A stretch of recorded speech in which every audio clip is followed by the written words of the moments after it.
Good morning दोस्तों। Hello steno channel में आपका स्वागत है। अगर आप इस चैनल से पहली बार जुड़े हैं तो चैनल को सब्सक्राइब जरूर कर लेवे। आज की डिक्टेशन स्टार्ट होगी 5 सेकंड बाद। स्टार्ट। देश के पूर्व प्रधानमंत्री लाल बहादुर शास्त्री ने एक बार देश को संबोधित कर कानून की अनुपालना का महत्व बताया ताकि लोकतंत्र की मौलिक संरचना कायम व मजबूत बनी रहे। विराम। उस युग के अन्य राजनीतिज्ञों की भांति शास्त्री जी भी भली भांति जानते थे कि प्रजातंत्र का अस्तित्व बने रहना संविधान व कानून की अनुपालना से सीधे तौर से जुड़ा है। विराम।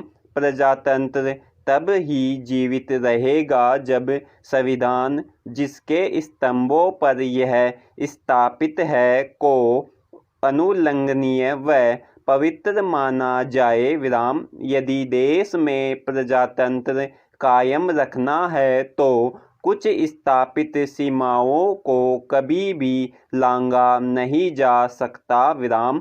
यही प्रजातंत्र व संविधान की अटूट लक्ष्मण रेखा है। विराम। पैरा। मुश्किल यह है कि पिछले सप्ताह उन संस्थाओं ने ही प्रजातंत्र पर अप्रत्याशित रूप से हमला बोला जिन्हें इस सीमा की रक्षा करने का दायित्व सौंपा गया है। विराम। उन्होंने स्वेच्छा से या अनिच्छा से एक राजनीतिक दल के हितों के लिए न केवल घुटने टेक दिए अपितु संविधान की हर परिपाटी को तहस नहस कर डाला। विराम। यहाँ तक कि लंबे समय से स्थापित कानूनी प्रथाओं का निंदनीय रूप से मजाक उड़ाया गया। विराम। इस सिलसिले में राजस्थान के राज्यपाल के निर्णयों की चर्चा की जाए। विराम। राजस्थान सरकार संवैधानिक प्रक्रिया के जरिए सदन में कोरोना व आर्थिक संकट पर चर्चा करने और अपना बहुमत साबित करने के लिए सत्र बुलाना चाहती है। विराम। लेकिन राज्यपाल संविधान के दायरे में मंत्रिमंडल की राय मान अपने संवैधानिक दायित्व को पूरा करने की बजाय असंगत मुद्दों यथा नोटिस की अवधि, लंबित मामले आदि को उठाकर समय गंवा रहे हैं। विराम।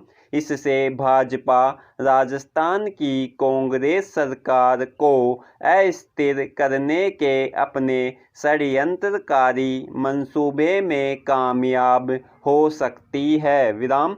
जहां तक मेरी जानकारी है, इस कार्रवाई को कोई संवैधानिक मंजूरी नहीं। विराम।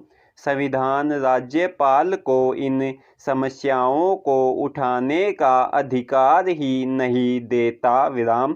इसी प्रकार ऐसा कोई प्रावधान या मिसाल नहीं है जो राज्यपाल को संविधान का सत्र बुलाए जाने को टालने की अनुमति दे। विराम। सुप्रीम कोर्ट की अलग अलग संवैधानिक खंडपीठों ने मंत्रिमंडल के विशेषाधिकार तथा राज्यपाल को सत्र बुलाने की मंत्रिमंडल की सिफारिश मानने के लिए बाध्य होने की पुष्टि की है। विराम। पैरा। देश की संविधान सभा में बहस के दौरान बाबा साहेब अम्बेडकर मई 1949 ने आधिकारिक रूप से समझाया था कि नए संविधान के सिद्धांतों के अनुसार उन्हें राज्यपाल को सभी मामलों में अपने मंत्रिमंडल की सलाह का पालन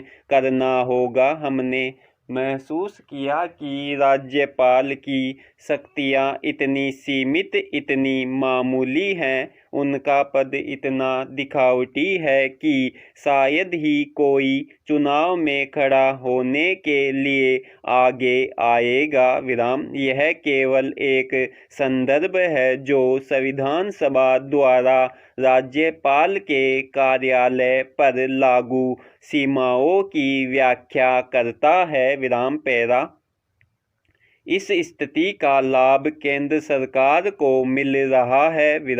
यद्यपि इन प्रयासों के पीछे खड़े असली षड्यंत्रकारियों एवं उनके सहयोगियों के बारे में राजस्थान व देश के किसी व्यक्ति को कोई संदेह नहीं।